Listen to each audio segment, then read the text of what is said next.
Hello guys, welcome back to this channel. In today's tutorial, I'm going to show you how to block ads on Android phone.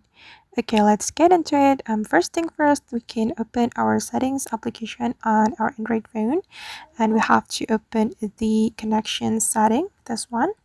And after this connection setting has been opened, we have to select more connection setting. Okay, and here we can choose private DNS. Okay, then we have three options right here.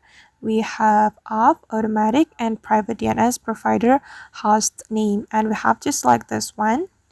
Okay, and make sure that you input this dns.adguard.com, and after you input it, you can click on save to save the setting on your Android phone.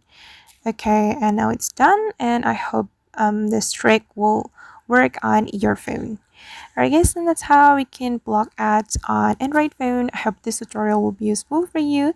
Thank you so much for watching and see you on the next video.